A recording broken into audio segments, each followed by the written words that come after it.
Imagine living peacefully in Watertown, upstate New York, a city 27 times smaller by population than Boston. You have two preteen children and a spouse. One day, uniformed members of the Canadian Army break into your house. They hold a gun to your spouse's head and they refuse your children the right to go to the bathroom inside of their own house. I know, how un-Canadian of them. They later enforce an arbitrary curfew in your town. They don't tell you when you're allowed to go pick up the groceries or what days the post office will be open. They threaten to shoot anybody violating the curfew, including small children and women. To the best of my knowledge, no such Canadians exist, and this scenario hasn't happened in Watertown, New York. But it has happened elsewhere in the world. Samar Shahada was the father of two young children living in Ramallah, in the West Bank. On March 29, 2002, soldiers from the Israeli Defense Forces, or IDF, broke into his house and pointed a gun at his kids. They used Samar as a human shield when they walked to other houses so that the civilians wouldn't attack the soldiers. And to be as fair as possible, Samar's story happened during the Second Intifada, a particularly bad time in the history of the Israeli-Palestine conflict. But the extreme nature of Samar's story isn't unique to the Intifadas. These are situations that happen every day to the Palestinians in differing degrees. Human rights activist Desmond Tutu, the former Archbishop of Cape Town and renowned anti-apartheid fighter, described the situation in Palestine as degrading and argues that their plight is similar to the ones faced by black South Africans. I agree, the similarities are there. The Palestinian plight receives very little international recognition through no fault of the Palestinians, much like the plight of black South Africans in the 1950s and 1960s. Israel is a strategic ally in the Middle East, carefully situated next to a Russian-friendly Syria and near a hostile Iran. It's a vital trading partner and is religiously one of the most important places in the world, just like South Africa was a vital ally against the fight against communism during the Cold War. But just like that didn't excuse South Africa, none of these things excuse Israeli actions, which have mostly gone unnoticed for far too long. It's time to call it out for what it is: apartheid and occupation. It took an informed globe to end South Africa's apartheid.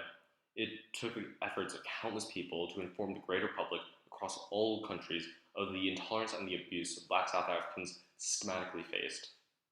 Without people being aware of these horrors, South Africa's system wouldn't have changed. But while the world prides ourselves from removing apartheid's stain on South Africa, there's still more work to be done. Because while some of the world's most powerful states turn a blind eye to the injustices faced by the Palestinians out of convenience, the world becomes a less compassionate place. While the world's most powerful ignores Israel's apartheid, human beings suffer as a result. I don't question Israel's right to exist. Her right to statehood has been internationally recognized through the 1947 UN Partition Plan. But what I do question is Israel's democracy. Israel operates as an apartheid state. It strips Gazans from their dignity, dehumanizes Palestinians in the West Bank, and segregates against its own Arab citizens in the mainland. What right does the IDF have to blockade medicine from going into Gaza? What right does the IDF have to prevent clean water from entering the Gaza Strip? Hamas is a threat to Israel's security. I understand that. But if security is truly the main concern, Israel should limit their embargo to weapons, not threaten the lives of children and senior citizens.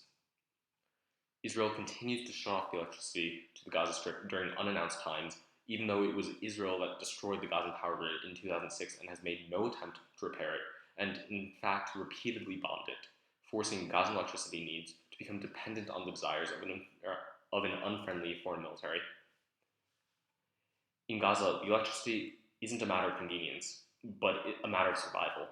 It's not just that the washing machines won't run, the lights won't turn on, and people don't have access to the internet. These things are, of course, important, but when I say survival, I mean it. Access to electricity will make the difference between life and death for many Gazans. Gaza's sewage treatment plants run on electricity. Without it, people are resorting to dumping the sewage into the Mediterranean, which poisons the greater Mediterranean community. What little food people have spoils without refrigeration, leading to hunger and foodborne illness. But the kicker is the hospital system. Yes, many of the hospitals have independent generators, but they are antiquated and in disrepair. With sporadic and inconsistent electricity, the hospitals cannot function. An estimated 200 infants in intensive care units are threatened by the electricity cuts. Without the electricity to run scans and tests, screening for diseases has become increasingly difficult. Doctors and nurses cannot rely on ventilators to help patients breathe, and during the middle of a pandemic that specifically threatens the respiratory system, this is unforgivable. But this would be less of a problem if these Gazans could travel outside of Gaza to receive treatment, but Israel prevents this from happening. Article 13 of the Universal Declaration of Human Rights states that everybody has the right to leave their own country. Gaza has no airports, almost no diplomatic missions in the Strip, and no way to exit the country to seek such treatment. The only way in or out is through a crossing by Egypt or through Israel, but Gazan exit permissions are administered by the Israeli Defense Forces. There would be no problem for Israel to bar exit permissions to those who have strong connections to Hamas and may genuinely represent a security threat. But we know that the Israelis continue to backlog and deny numerous travel requests for medical reasons. The Gaza Strip functions as a Bantustan, the name for South African districts where black South Africans were forced to reside away from white South Africans. The Bantustans were continuously neglected by the South African government. But Gaza as a Bantustan isn't the only aspect of Israel which makes it dangerously akin to an apartheid state. Israel's treatment of its own Arab citizens is also condemnable. For example, sticking to the hospital theme, segregation between Arabs and Jews is common in Israeli hospitals. A representative from the Haymek Hospital in Afula told a pregnant woman in a recorded call that segregation was done automatically, her words, not mine. Haymek even admitted in court during a class action lawsuit that segregation was done on request from Jewish mothers, but Haymek isn't alone. The class action suit included 2 other hospitals in the Israeli mainland and 1 in East Jerusalem, a territory which incidentally shouldn't be under Israeli jurisdiction at all. These hospitals were sued because this kind of segregation is illegal in Israel. But while this makes Israel distinct from apartheid-era South Africa, it doesn't change the fact that it does happen.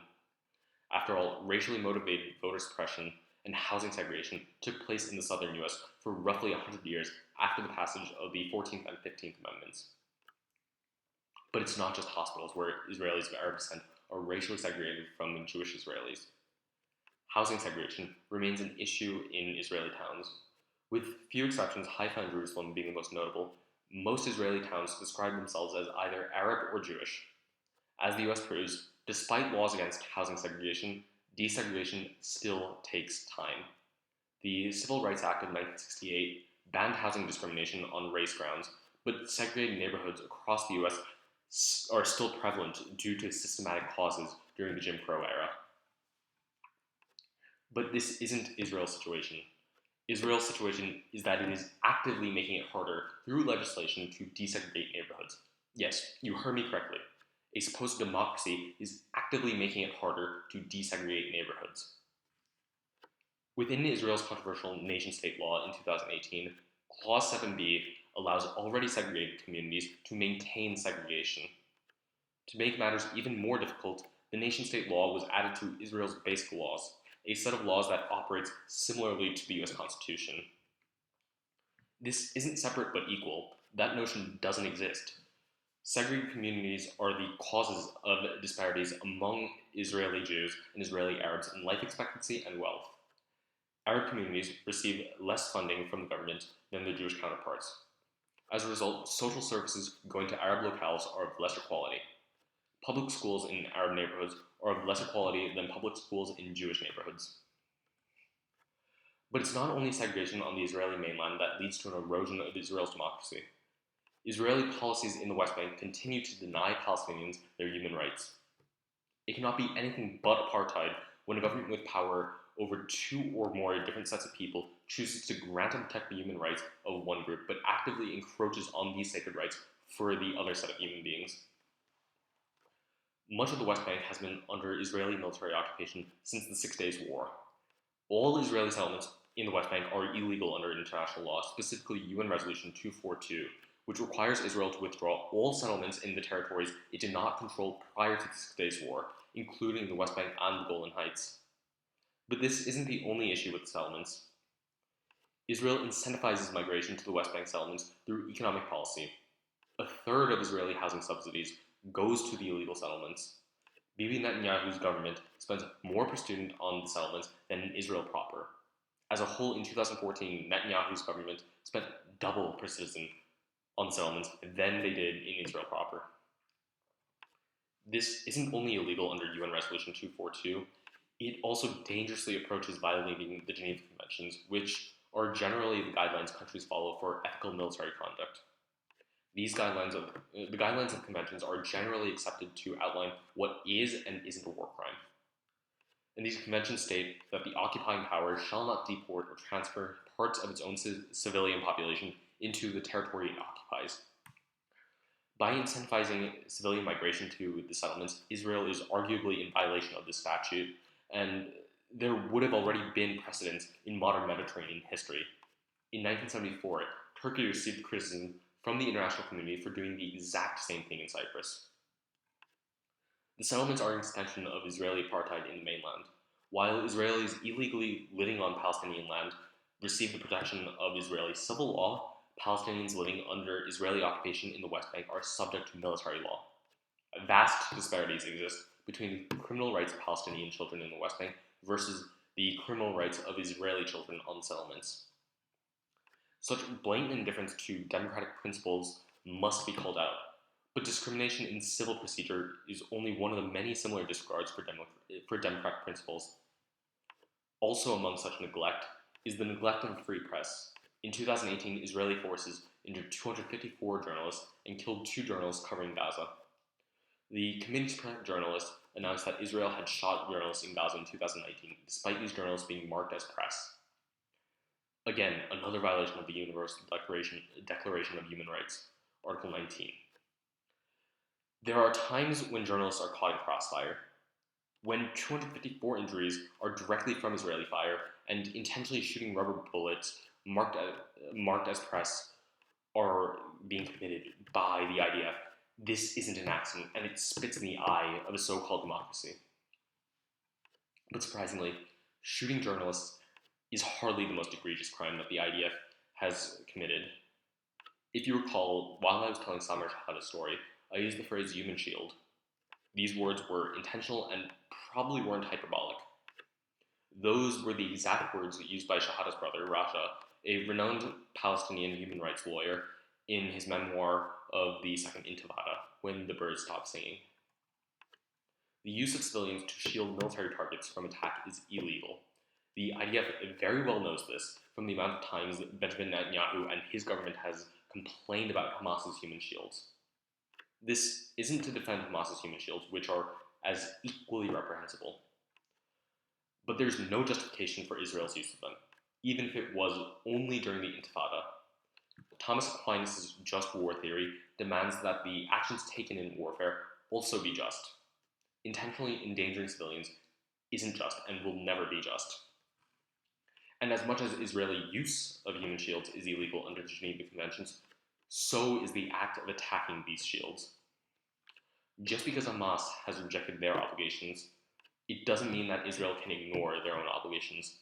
The Geneva Conventions specifically state that there is no justification for a participant to drop their own legal and ethical obligations just because a combatant drops theirs. There are almost no cases in which a civilian casualty at the hands of a soldier is ever justified. I have little sympathy for any military that will violate the human rights of civilians, and I have little sympathy for any soldier that kills a civilian. Israel's apartheid state and its disregard for its own democratic principles ought to be concerning for all. Israel, the country envisioned by Clement Attlee and Harry Truman, is a beautiful one. It's a beacon of democracy in a region that has been overrun by Turkish and European imperial desires for centuries. Israel, in its current state, a country that enshrines housing segregation in its laws, a country that condemns Palestinian children under its jurisdiction from separate civil codes to their Jewish counterparts, a country that kills journalists covering hardships in Palestine, a country that blocks access to necessary medical aid to senior citizens, a country that continues to deny Palestinians their human rights, is an apartheid state, and it's a much less beautiful place. To whitewash this country in its current state as a beacon of democracy calls into question what political principles the rest of the world actually holds dear. Do we hold our commitments to a free press dear? Do we hold our commitments to fighting segregation worldwide dear? Do we stand firmly against any civilian death at a soldier's hand?